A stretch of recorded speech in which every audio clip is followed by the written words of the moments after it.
Hello बच्चों, नमस्कार। एक बार फिर से अपने physics by engineer Umapati sir channel पर आप सभी का स्वागत करता हूं। आज हम लोग अपने क्लास 12 सीरीज में, जो क्लास 12 की वीडियो सीरीज चल रही थी, उसमें सेकेंड यूनिट जो कि आपकी है करंट इलेक्ट्रिसिटी।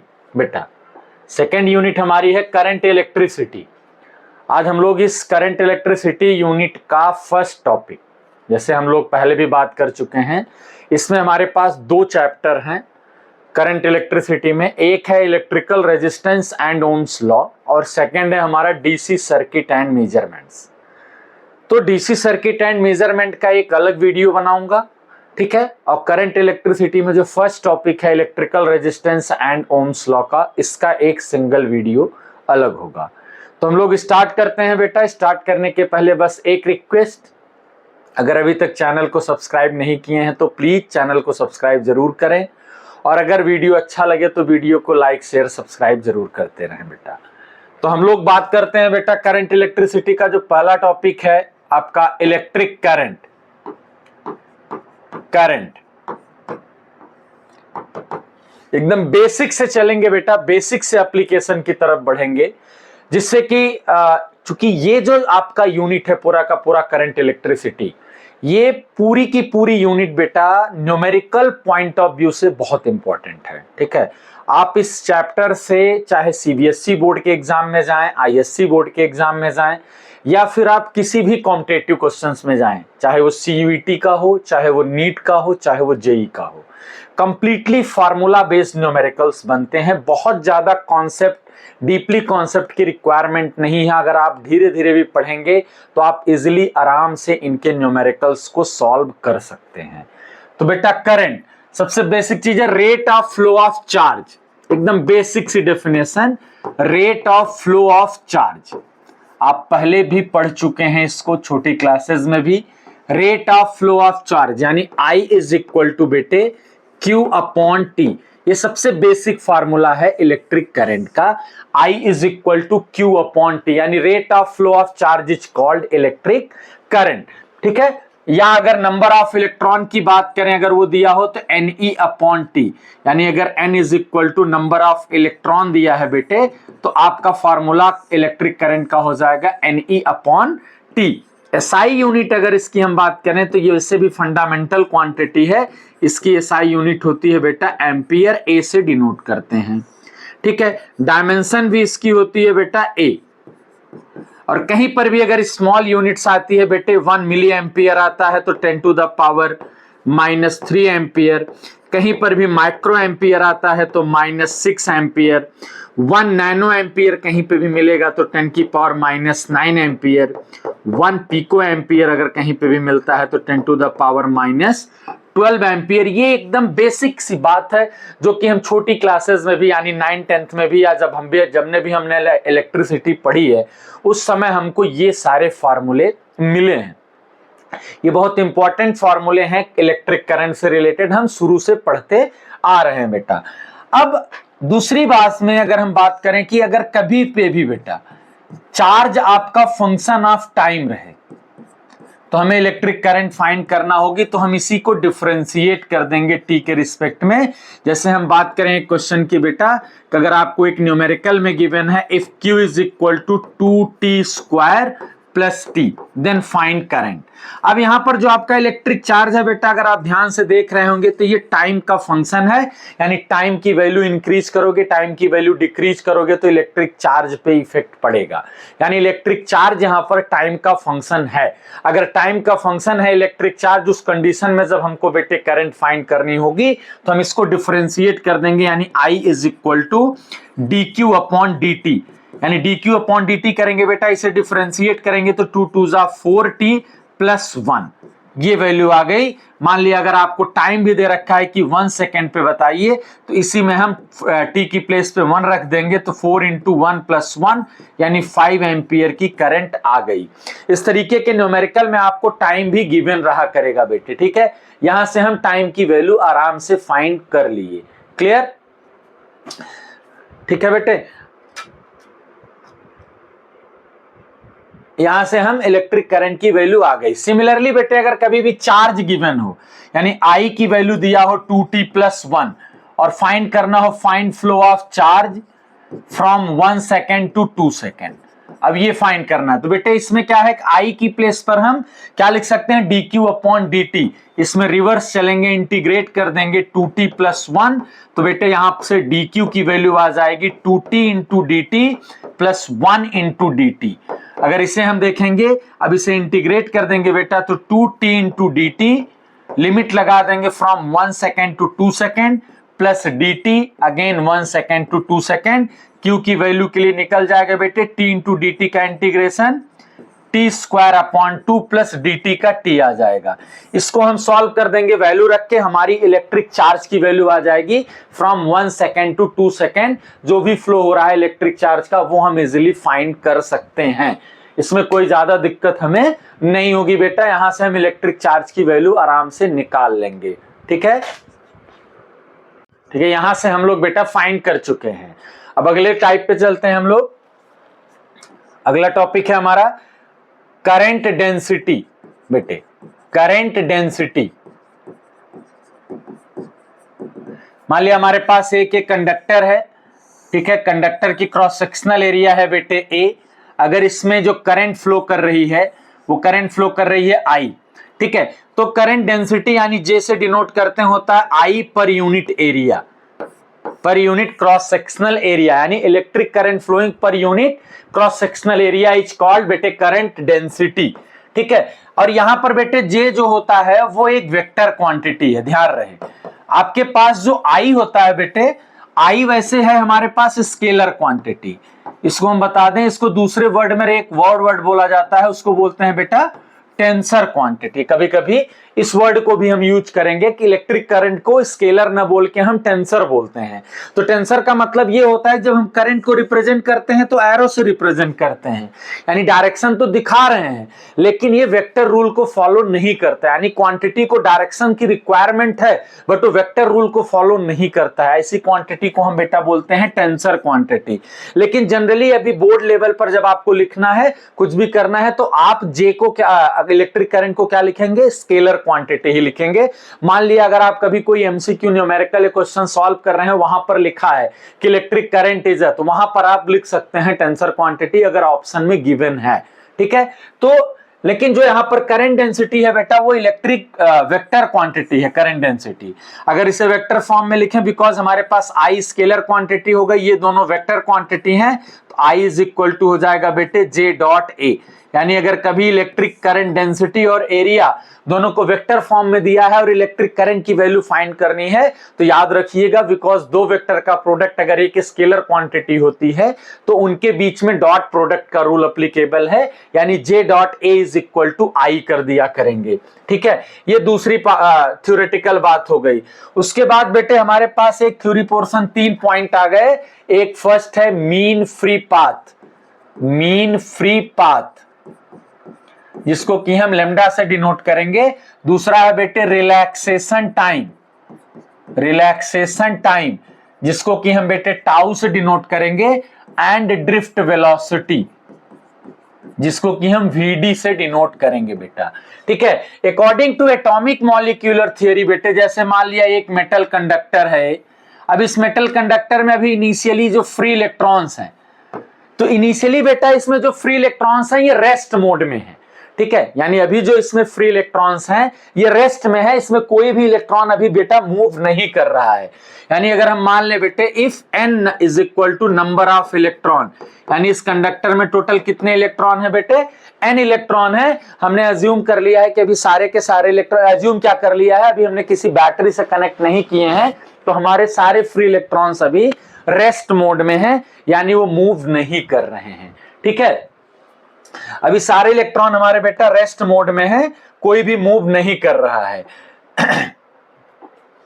तो जब मूवमेंट अभी नहीं हो रहा है, मूवमेंट नहीं होगा, ठीक है, मूवमेंट नहीं हो रहा है, यानी इनिशियल वेलोसिटी अगर हमारे पास u1 है, u2 है, जितने भी इलेक्ट्रॉन है, अगर n इलेक्ट्रॉन है, सबकी इनिशियल वेलोसिटी बेटे जीरो है। तो according to atomic molecular theory क्या होता है कि सारे फ्री इलेक्ट्रॉन्स रैंडमली मूव करते हैं, यानी आपस में कोलाइड करेंगे, कोलाइड करके पाथ चेंज करेंगे, कभी वॉल से कोलाइड करेंगे, कभी दूसरे फ्री इलेक्ट्रॉन से कोलाइड करेंगे। इस अकॉर्डिंग उनकी रैंडमली मोशन होती रहती है कंडक्टर के अंदर, ठीक है। अब जैसे कोई भी इलेक्ट्रॉन है, एक दूसरे से कोलाइड किया, दूसरी जगह पर गया, फिर से कोलाइड किया, फिर से अलग जगह डायरेक्शन बदला, तो बेटा जो दो सक्सेसिव कोलिजन की, अगर इसकी डेफिनेशन की बात हम करें बेटा मीन फ्री पाथ की, तो average distance travelled between two successive collision by free electrons, average distance travelled between two successive collision of free electron is called mean free path. ध्यान से समझिएगा, average distance travelled between two successive collision, between two successive collision by free electron is called mean free path। और जो दो successive collision के बीच का average time होगा उसको बोलेंगे बेटा रिलैक्सेशन टाइम। जैसे अभी इलेक्ट्रॉन रेस्ट में है और जैसे ही इसको हमने किसी बैटरी से कनेक्ट किया बेटे, बैटरी से कनेक्ट करते ही ये इलेक्ट्रॉन क्या करेंगे, मूवमेंट स्टार्ट कर देंगे। तो ये जो इलेक्ट्रॉन होते हैं, यानी हम इसकी अगर ड्रिफ्ट वेलोसिटी की डेफिनेशन लिखें बेटे, तो after connecting the battery it does not give an acceleratory motion, it gives only drift with small velocity. यानी बैटरी से जोड़ते ही इलेक्ट्रॉन बहुत ज्यादा स्पीड से नहीं भागते हैं, बल्कि अभी रेस्ट में थे, बहुत छोटी स्पीड से वो हल्का हल्का खिसकते हैं। ड्रिफ्ट मतलब खिसकना, ठीक है। तो और average of this small velocity is called drift velocity.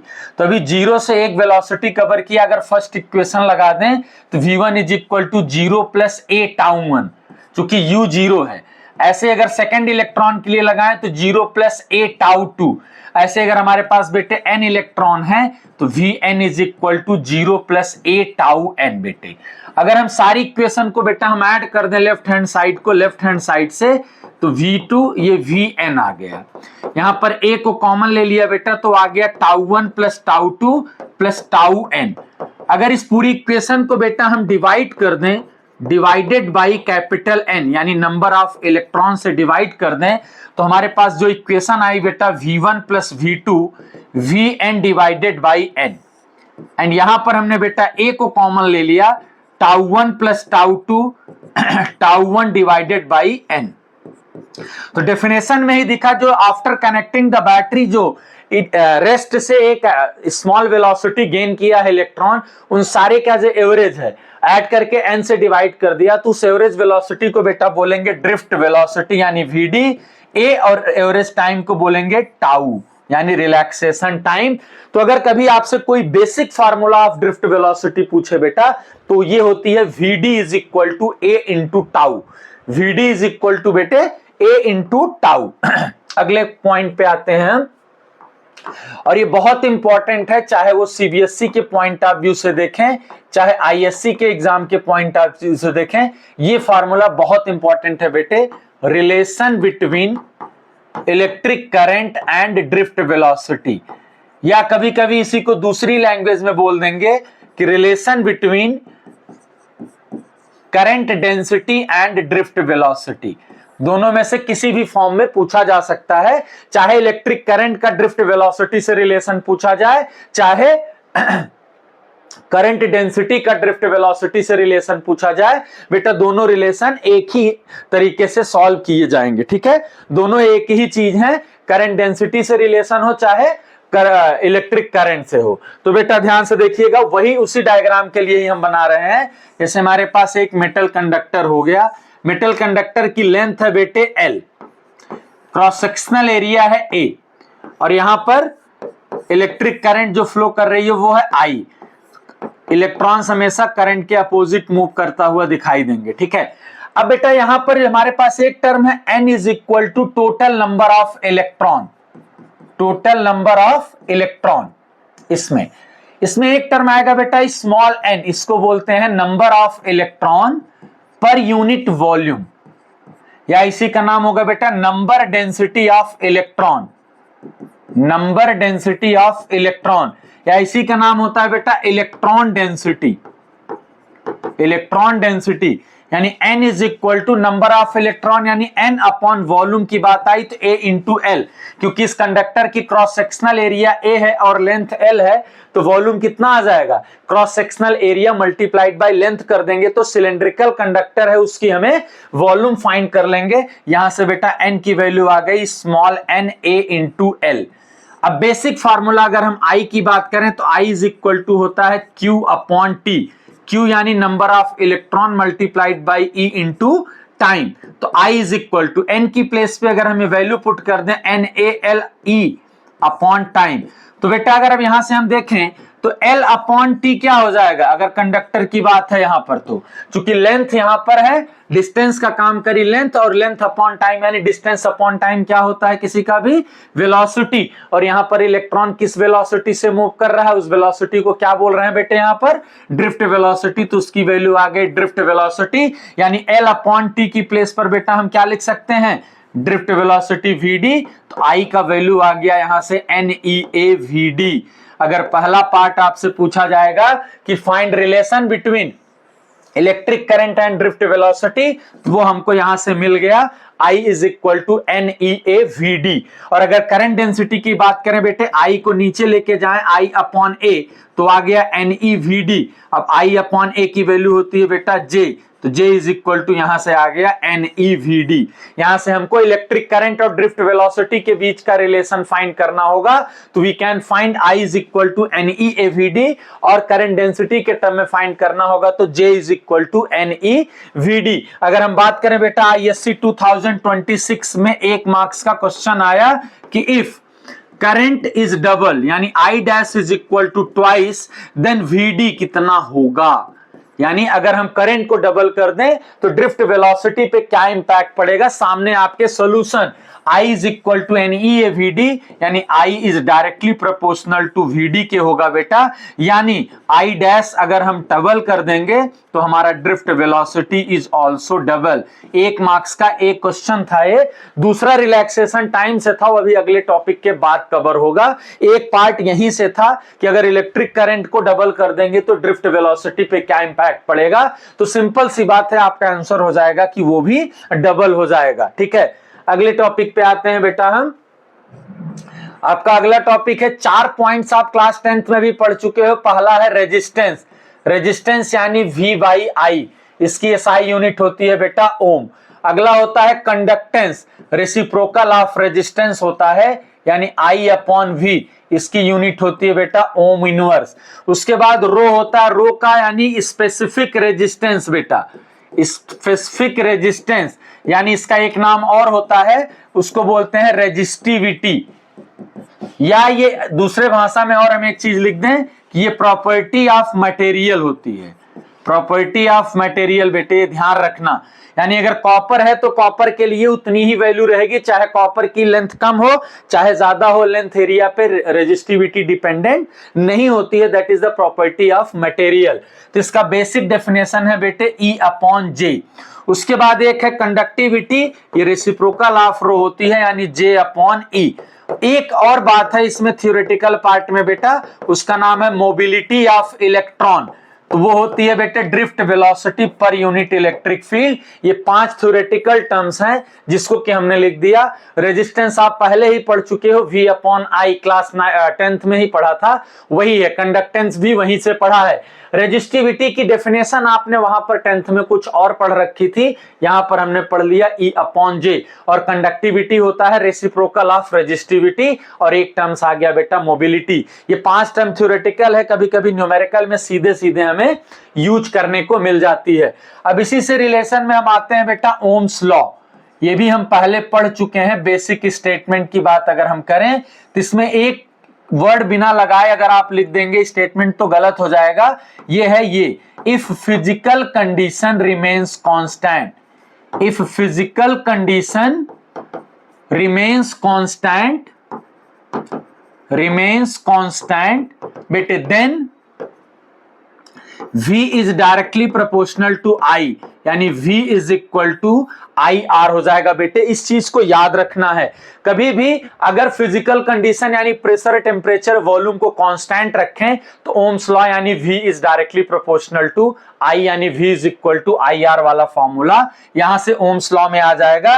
अब यहां पे हम बात करते हैं बेटा प्रूफ, ओम्स लॉ का प्रूफ। यहां से हमें 2-3 फार्मूले मिल जाएंगे, और अभी जो हमने जैसा कि बात किया पिछले स्लाइड में कि 2026 आईएससी में जो 2 मार्क्स के क्वेश्चन आए थे कि करंट डबल करेंगे तो ड्रिफ्ट वेलोसिटी क्या होगी, उसका आंसर हम देख चुके हैं। दूसरी चीज है कि करंट डबल करेंगे तो रिलैक्सेशन टाइम पे क्या इंपैक्ट पड़ेगा, वो यहीं से सॉल्व होगा। उसी तरीके से बहुत सारे रिलेशन, टेम्परेचर से, टाइम से, करंट से, पोटेंशियल से, वेलोसिटी से, एक्सेलरेशन से करना होगा, तो उसके लिए हमें ओम्स लॉ वाला पूरा डेरिवेशन ध्यान से देखना है। तो बेटा जरा ध्यान से देखिएगा, हमारे पास एक फार्मूला आ गया I is equal to NEA/VD। अगर यहां से बेटे हम VD का फार्मूला अप्लाई करके निकाल दें सेपरेट करके, तो we got VD is equal to I upon NEA। और दूसरा फार्मूला बेटे हमारे पास है VD is equal to A tau, और डायग्राम यही हमारे पास जो हम डेरिवेशन में बार बार बना रहे हैं, ये है हमारे पास। अगर करंट की वैल्यू I आ रही है, लेंथ इनके पास L है, क्रॉस सेक्शनल एरिया A है, तो A की प्लेस पर हम बेटे लिख सकते हैं F upon M। Force is equal to mass into acceleration होता है, तो एक्सेलरेशन की प्लेस पर हमने लिख दिया बेटा फोर्स अपॉन मास। यहां पर ध्यान से देखें, फोर्स इज इक्वल टू बेटा चूंकि होता है Q इंटू E, और यहां पर Q की जगह पर इलेक्ट्रॉन है तो चार्ज ऑफ इलेक्ट्रॉन हो गया स्मॉल e, तो VD का फार्मूला यहां से बेटा आ गया E टाउ अपॉन M, ठीक है। और E की प्लेस पर हम लिख सकते हैं V/L यानी पोटेंशियल अपॉन लेंथ, तो यहां पर हमने लिख दिया पोटेंशियल अपॉन लेंथ। अगर बेटा इक्वेशन नंबर 1 और 2 दोनों को कंपेयर करें तो दोनों का left hand side drift velocity है, तो राइट हैंड साइड भी आपस में इक्वल हो जाएंगे, यानी EV tau upon ML is equal to I upon NEA बेटे, ये मिल गया।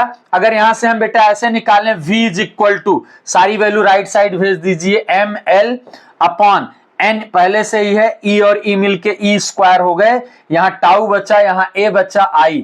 तो अगर ये ध्यान से आप देख रहे हैं जो ब्रैकेट में है MNE tau N square tau L upon A, आपने कंडीशन ही यहां पर लिखी थी कि फिजिकल कंडीशन रिमेन्स कांस्टेंट, यानी अगर फिजिकल कंडीशन कांस्टेंट है किसी के लिए भी, तो ये जो ब्रैकेट में वैल्यू लिखी है ये सबकी सब कांस्टेंट होगी, यानी V is directly proportional to I आ गया, ओम्स लॉ का प्रूफ हो गया। अब V is equal to IR होता है, तो R की प्लेस पे अगर आप यहां से देखें तो क्या आ गया, M upon NE square tau L upon A बेटे। तो यहां पर M upon NE square tau L upon A आ गया। अगर आप ध्यान से देखेंगे M upon NE square tau, ये जो लिखा है ये क्या है, प्रॉपर्टी ऑफ मटेरियल है, प्रॉपर्टी ऑफ मटेरियल, ठीक है, इसको बोलते हैं रो। तो यहां से हमारे पास एक फार्मूला रेजिस्टेंस का और आ गया, रो L अपॉन A।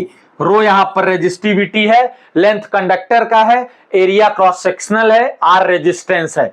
तो जब कभी भी लेंथ की बात आएगी तो यहां से करेंगे, जैसे अभी हमने बात किया बेटा कि जब आपका क्वेश्चन आया था कि if current is equal to twice, तो टाउ रिलैक्सेशन टाइम पर क्या इंपैक्ट पड़ेगा। अगर उस पे हम आए तो जरा ध्यान से देखिएगा, I इज इक्वल टू, तो हमने यहां से पढ़ लिया था फार्मूला NEA/VD, यहां से हमने ड्रिफ्ट वेलोसिटी वाला पार्ट लिख लिया था।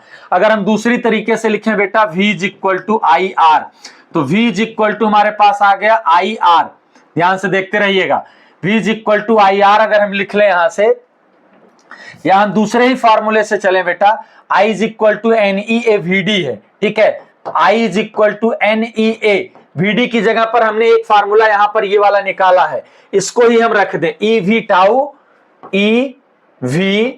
Tau upon M into L बेटे। उसके बाद I is equal to NEA, E या स्क्वायर कर दिया V की जगह, IR टाउ अपॉन ML, तो बेटे I से I कैंसिल हो गया, ठीक है। अब अगर आप ध्यान से देखें तो यहां पर आ जाएगा ML is equal to NE square A, R की जगह पर रो L अपॉन A, तो A से A कैंसिल हो गया, L से L कैंसिल हो गया। अब यहां अगर आप देख लीजिए तो टाउ इज इक्वल टू जो फार्मूला आ गया M upon NE square rho आ गया, ठीक है। तो यहां पर कहीं पर भी आपको करंट दिख ही नहीं रही होगी, यानी अगर आप करंट की वैल्यू बढ़ाते जाएं तो भी टाउ पे कोई इंपैक्ट नहीं पड़ेगा। तो 2026 का क्वेश्चन, जो कि हमें लगता है 99% बच्चों का गलत था, उसका आंसर था कि करंट बढ़ाते जाओ, रिलैक्सेशन टाइम पर कोई इफेक्ट नहीं पड़ेगा। और कहां से आया आपके सामने, अगर ओम्स लॉ का आप डेरिवेशन पढ़े हो, यानी rho is equal to M upon N E square tau वाला फॉर्मूला पढ़े हो, तो आप उससे ही समझ सकते हो। आप इतना भी मत करिए, rho is equal to M upon N E square tau वाला फॉर्मूला अगर आप ध्यान से एक बार भी देखे हो तो उसमें आप देख लीजिए, रो जो कि किसी पे डिपेंडेंट नहीं है, एम एन ई करंट पे डिपेंडेंट नहीं है, इसका मतलब रिलैक्सेशन टाइम करंट पे डिपेंडेंट नहीं होगी। आसान सा क्वेश्चन था, ठीक है। तो इस तरीके के क्वेश्चन इससे बहुत बनाए जाते हैं बेटा। हम आगे बढ़ते हैं, एक ये और इंपॉर्टेंट क्वेश्चन है, ठीक है। आ जाएगा कि Ohm's law in vector form, Ohm's law in vector form लिखने को, कि right Ohm's law in vector form.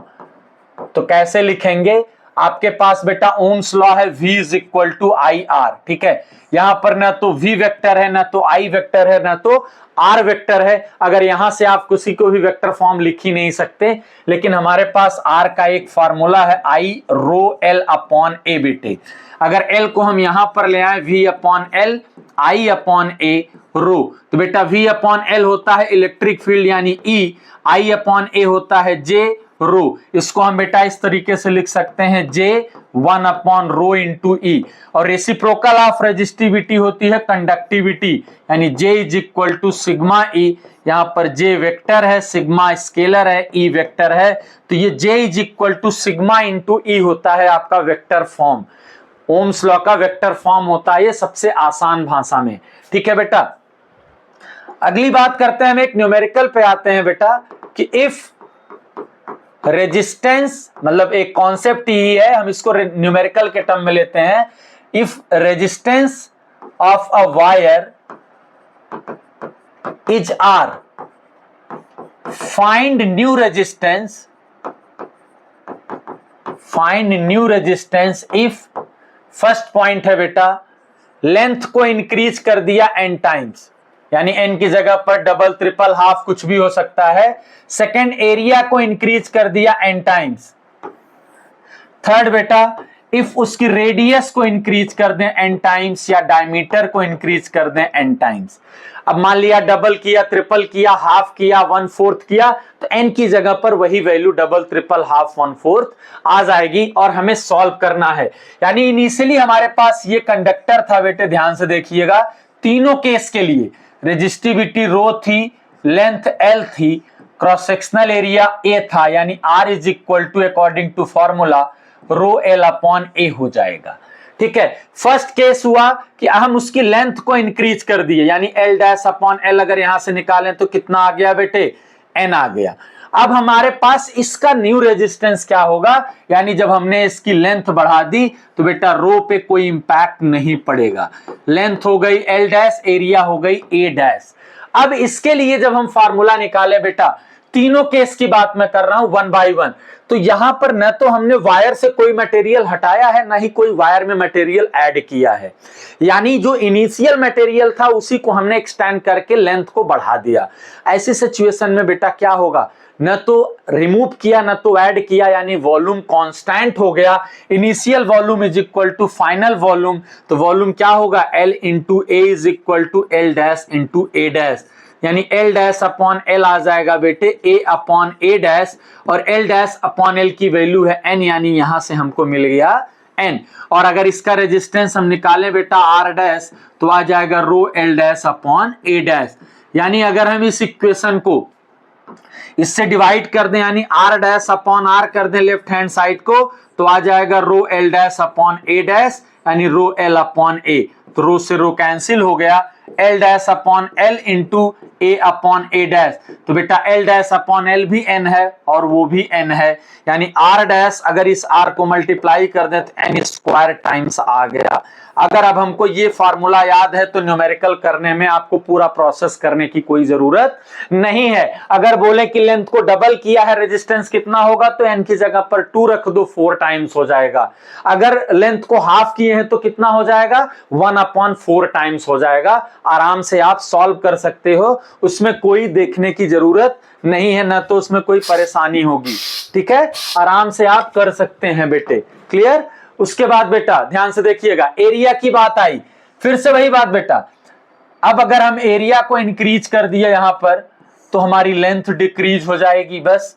ठीक है, तो इस केस में भी रो तो रो ही रहेगा, तो R dash is equal to क्या आ जाएगा, rho L dash upon A dash, यानी फिर से वही बात हम करेंगे, आर डैश अपॉन आर हमारा आ जाएगा L dash upon L into A upon A dash.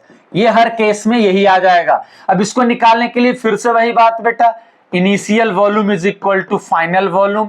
अगर हम देख लें तो L dash upon L is equal to आ जाएगा ए अपॉन ए डैश, और अगर यहां से हम देखें बेटा ए अपॉन ए डैश तो कितना आ जाएगा, 1/n, तो यहां से दोनों की वैल्यू आ गई 1/n। अगर यहां पर हम आ जाएं तो R dash upon R is equal to दोनों की वैल्यू n है, 1/1/n, तो आर डैश आ जाएगा बेटा r/n स्क्वायर। और आप आराम से रेजिस्टेंस नए वायर का निकाल सकते हो। अगर एरिया को डबल करें तो रेजिस्टेंस क्या हो जाएगा, r/4, एरिया को हाफ करें तो इस अकॉर्डिंग बढ़ेंगे। बेटा अगर इस केस में हमारी पहले एरिया क्रॉस सेक्शनल क्या है, पाई आर स्क्वायर, अब उन्होंने रेडियस या डायमीटर बढ़ाई है, यानी ए डैश कितना हो जाएगा, pi N square R square, यानी एन स्क्वायर ए। तो बेटा अब यहां से आ गया A upon A dash is equal to N square. जब A upon A dash 1/n था तो रेजिस्टेंस इतना हुआ, और यहां पर ए अपॉन ए डैश उल्टा मैं लिख दिया हूं, 1/n स्क्वायर है, तो कितना हो जाएगा, R dash is equal to R upon N की पावर 4। और आप न्यूमेरिकल को आसान सी भाषा में सॉल्व कर सकते हो। ये 3 कंडीशन आएगी, वायर अगर एल लेंथ को इंक्रीज कर रहे हैं n टाइम्स तो रेजिस्टेंस के लिए फार्मूला याद करना है n स्क्वायर आर, अगर एरिया को इंक्रीज कर रहे हैं n टाइम्स तो r अपॉन n स्क्वायर, और अगर रेडियस या डायमीटर को इंक्रीज कर रहे हैं तो r अपॉन n की पावर 4। एक न्यूमेरिकल हम देखते हैं, ये PYQ ही है, if length of a wire, बेटा if length of a wire increased by 10% then find percentage change in first resistivity and second resistance. 2 part हमने पूछ लिया, यानी इनिशियली हमारे पास एक कंडक्टर मान लिया है जिसकी की रेजिस्टिविटी है बेटा रो, एरिया है ए, लेंथ है एल, यानी इस केस में इसका रेजिस्टेंस हमारे पास है रो एल अपॉन ए। अब ये बोल रहे हैं कि इसकी जो लेंथ है बेटा उसको 10% बढ़ा दिया, यानी पहले अगर एल थी तो एल प्लस 10%, यानी 10/100L, यानी हम डायरेक्टली भी लिख सकते थे 1.1L। ठीक है, तो रेजिस्टिविटी, तो बेटा रेजिस्टिविटी प्रॉपर्टी ऑफ मटेरियल होती है, ये सेम रहेगी, यानी इसमें 0% का चेंज होगा। ठीक है, लेंथ बढ़ा दें, हाफ कर दें, ट्रिपल कर दें, 4 टाइम्स कर दें, उससे रेजिस्टिविटी पे कोई इंपैक्ट पड़ने वाला नहीं है। रेजिस्टेंस की बात करते हैं बेटा, तो यहां पर लेंथ की बात है, अभी हमने पिछले स्लाइड में ही देखा, लेंथ बढ़ती है तो फार्मूला होता है n स्क्वायर आर। अगर आपको ये फार्मूला याद है, R dash is equal to N square R, अगर हम इससे कोरिलेट कर दें तो n की जगह आ गया बेटे 1.1 का स्क्वायर आर, 1.1 का स्क्वायर हो गया 21 आर। अब परसेंटेज चेंज की बात है बेटा, तो परसेंटेज चेंज होता है हमेशा चेंज अपॉन इनिशियल इनटू 100। तो हमारे पास आर डैश की वैल्यू है 1.21 R minus R upon R into 100। अगर ऊपर देख लें तो 0.21 आर अपॉन आर इंटू 100, बेटे आर से आर कैंसिल हो गया, यानी अगर हमने लेंथ को 10% बढ़ाया है तो रेजिस्टेंस की वैल्यू 21% चेंज हो जाएगी। ठीक है, सेम टाइप का न्यूमेरिकल अगर कभी बोल दे बेटा कि इफ इसी में एरिया चेंज 10%, तो आपका कितना होगा। तो फिर से वही बात हमें रखना है कि जब एरिया हो जाएगी तो ए डैश इज इक्वल टू यानी 1.1 ए होगा, ठीक है। यानी आपका एन आ गया यहां पर ये, तो रेजिस्टेंस क्या आ जाएगा आर अपॉन एन स्क्वायर यानी इतने का स्क्वायर, तो आर अपॉन 1.21 आ गया। आपको जो भी वैल्यू निकालनी होगी वो निकाल लेंगे। यानी आपको बस ये ध्यान देना है तीन कंडीशन, लेंथ बढ़ाएं तो एन स्क्वायर टाइम्स एरिया बढ़ाएं तो अपॉन एन स्क्वायर, रेडियस या डायमीटर बढ़ाएं तो बेटा अपॉन एन की पावर 4, और आप न्यूमेरिकल आराम से सॉल्व कर लेंगे। इसके बाद बेटा हम आते हैं कॉम्बिनेशन ऑफ रेजिस्टेंस, जिसको कि हम क्लास 10th में भी पढ़ चुके हैं। कॉम्बिनेशन ऑफ रेजिस्टेंस, ठीक है। इसमें बेटा फर्स्ट कॉम्बिनेशन होता है सीरीज, जैसे कि कैपेसिटर में भी हम देखे थे। सीरीज में बेटा आई की वैल्यू सेम होती है और वी की वैल्यू डिफरेंट होती है। इस अकॉर्डिंग अगर हम बात करें, हमारे पास मान लिया दो रेजिस्टेंस हैं, एक है R1 और एक है R2, तो बेटे जो R इक्विवेलेंट आता है यानी R सीरीज आता है कैपेसिटर का उल्टा होगा, यानी R1 प्लस R2 हो जाएगा। अगर हम पैरेलल की बात करें बेटा, तो पैरेलल में आपका V की वैल्यू सेम होगी और I की वैल्यू डिफरेंट होती है। अगर इस अकॉर्डिंग आप आएंगे बेटा, तो 1 अपॉन R पैरेलल जो आता है वो आ जाता है 1 upon R1 plus 1 upon R2। इनसे कुछ इंपॉर्टेंट क्वेश्चंस हैं जो पूछ लिए जाते हैं। जैसे हम एक न्यूमेरिकल की बात यही करें बेटा, if a wire of resistance 10 ohm is bent into circular loop, then find R equivalent about diameter। यानी हमारे पास ये वायर है बेटा, इस वायर की लेंथ L थी, अगर सपोज दैट L लेंथ है, तो अगर हम इसका रेजिस्टेंस कितना है 10 ohm। अब इसी की जगह पर बेटा हमने एक सर्कुलर बना दिया और ये इनका डायमीटरिक एक्सिस है, ठीक है। तो ये ऊपर आया L/2 लेंथ, नीचे आया L/2 लेंथ, यानी रेजिस्टेंस इक्वली डिस्ट्रीब्यूटेड है। टोटल 10 था तो ऊपर कितना आ जाएगा R1 5 ओम, नीचे भी R2 आ जाएगा बेटा आपका 5 ओम। अगर आप देखो, आप यहां से करंट आए तो इधर I1 चली जाएगी, इधर I2 चली जाएगी, यानी करंट डिफरेंट हो गई बेटा। यानी ये दोनों कैसे हैं, पैरेलल हैं। और पैरेलल में अगर हम बेटा इक्विवेलेंट निकालें तो 1/5 प्लस 1/5 डिनोमिनेटर सेम है, 2/5 यानी R इक्विवेलेंट की वैल्यू आ जाएगी 5/2 यानी 2.5 ओम, ठीक है। 2.5 ओम, यानी हमें सीरीज पैरेलल जैसे हम कैपेसिटर में देखे थे। अभी जब हम फ्रेश वीडियो देखेंगे सिर्फ न्यूमेरिकल का, तो उसमें इनके और सारे न्यूमेरिकल्स का डिस्कस हम लोग करेंगे बेटा। थोड़ा और आगे बढ़ते हैं। इसके बाद की बात है, जैसे एक न्यूमेरिकल और हम देख लेते हैं कि न्यूमेरिकल में दे रखा है इफ टू आइडेंटिकल वायर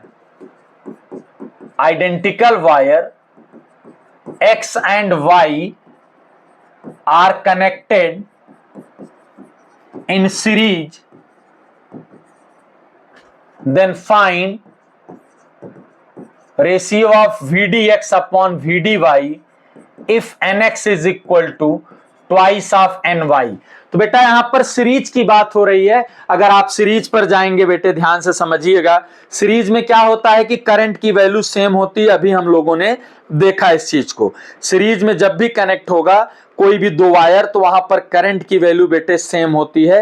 यानी यहां पर आपसे बोला गया कि X और Y दो वायर हैं, आपसे बोला गया X और Y दो वायर हैं आपके पास, और दोनों वायर में क्या कंडीशन है, आपको दे रखा है कि ये सीरीज में कनेक्टेड हैं।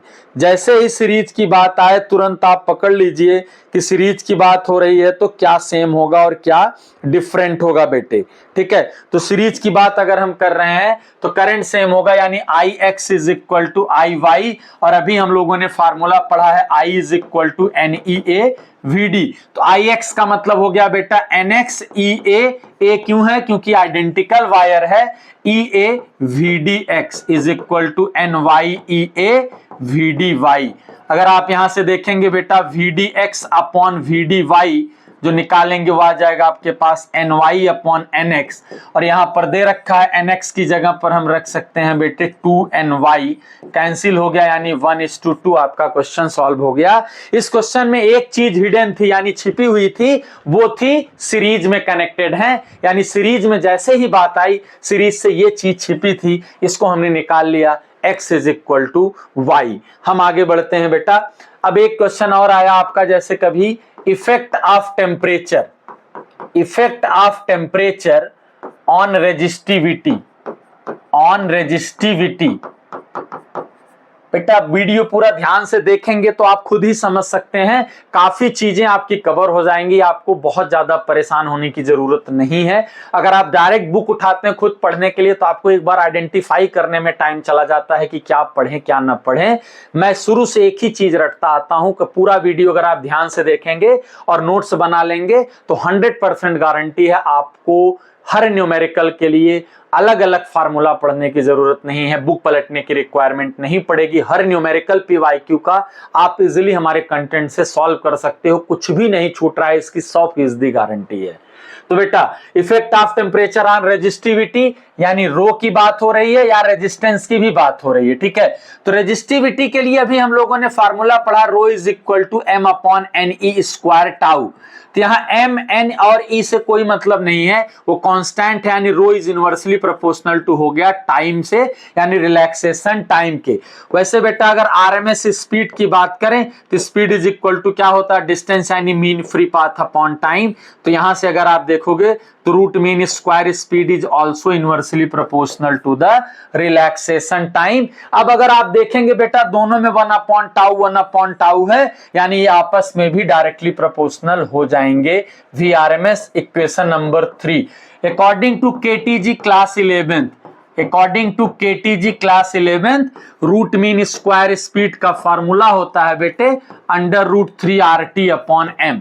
अगर यहां से आप देख पाएंगे तो VRMS जो है डायरेक्टली प्रोपोर्शनल है रूट ऑफ टेम्परेचर के, यानी अगर 3 और 4 की बात करें तो दोनों में VRMS आ गया, यानी rho is directly proportional to temperature के आ गया फॉर मेटल कंडक्टर।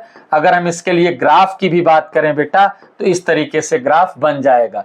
लेकिन सबसे ज्यादा इंपॉर्टेंट चीज ये है, वेरी इंपॉर्टेंट फॉर बोर्ड, कि आपको बोलेगा रो वर्सेज टेम्परेचर या रेजिस्टेंस वर्सेज टेम्परेचर किसके लिए, फॉर सेमीकंडक्टर। सबसे ज्यादा पूछा गया है ग्राफ, या फिर इसी को बोलेंगे कार्बन के लिए बताइए, या फिर बोल दिए सिलिकॉन है, जर्मेनियम है। तो बेटा इसके लिए जो रेजिस्टिविटी या रेजिस्टेंस का ग्राफ होगा वो इनवर्सली प्रोपोर्शनल होगा। एक बार इसी के लिए बोल दिया कि रेजिस्टिविटी नहीं कंडक्टिविटी बताइए तो डायरेक्टली प्रोपोर्शनल हो जाएगा, क्योंकि कंडक्टिविटी इज द रेसिप्रोकल। अगर ये इनवर्सली है तो ये डायरेक्टली हो जाएगा, लेकिन ये किसके लिए है, सेमीकंडक्टर की बात हो, सिलिकॉन की बात हो, जर्मेनियम की बात हो या फिर कार्बन की बात हो तो डायरेक्टली हम यहां से सॉल्व कर सकते हैं। अगर इसका न्यूमेरिकल आता है बेटा तो सिर्फ दो फार्मूला, यानी RT is equal to R0 1 plus alpha T. यहां पर ये T डिग्री सेंटीग्रेड पर रेजिस्टेंस है, ये 0 पर है, ये कांस्टेंट है, ये टेम्परेचर है। मान लिया इस तरीके से अगर कभी दे दिया, if resistance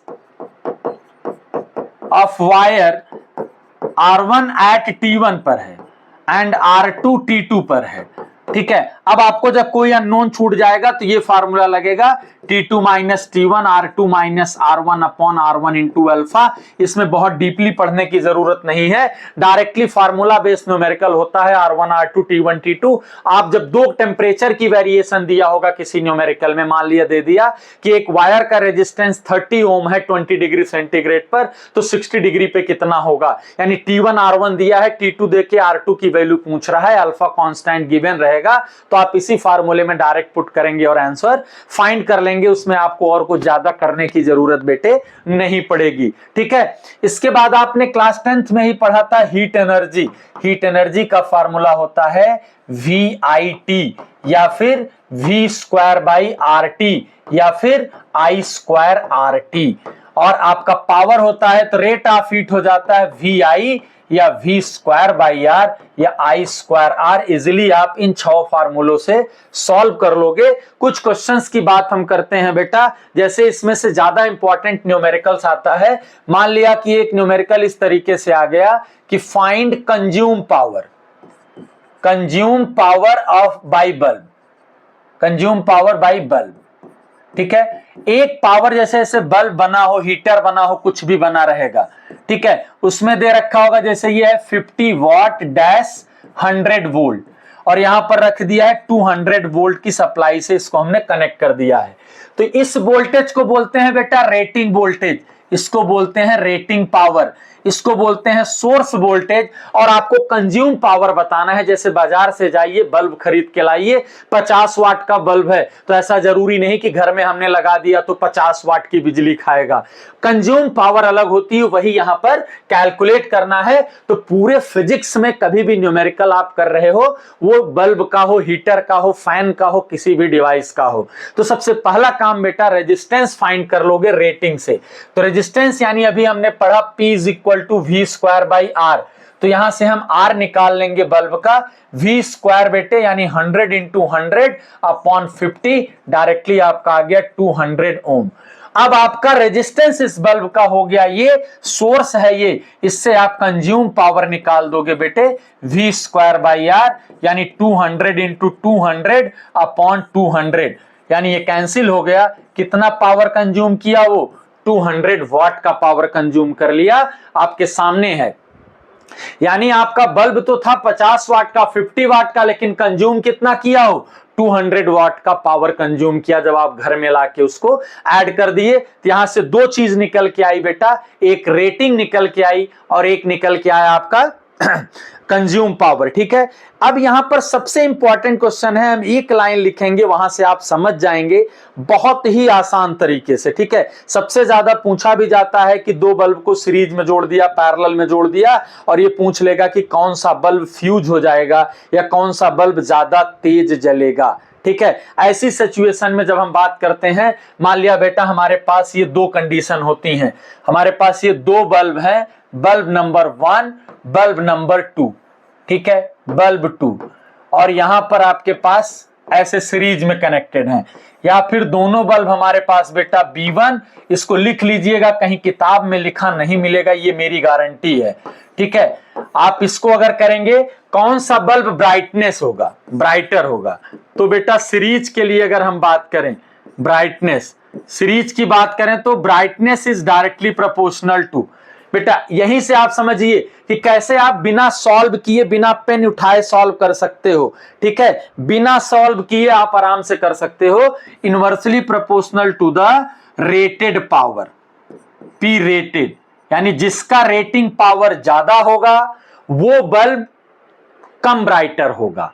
directly proportional to resistance या directly proportional to the consume power. ध्यान से देखिएगा बेटा, एक रेटेड पावर है, एक कंज्यूम पावर है, सीरीज में अगर जुड़ा हुआ है तो brightness is directly proportional to the consume power by bulb या directly proportional to the resistance, लेकिन इनवर्सली प्रोपोर्शनल है रेटेड से। अभी हम न्यूमेरिकल की भी बात एक करते हैं जिससे ये कंफ्यूजन दूर हो जाए। और पैरेलल में अगर जुड़ा है बेटे तो वहां पर होता है ब्राइटनेस जो होगा कंज्यूम पावर बाय बल्ब जो लिखा है, और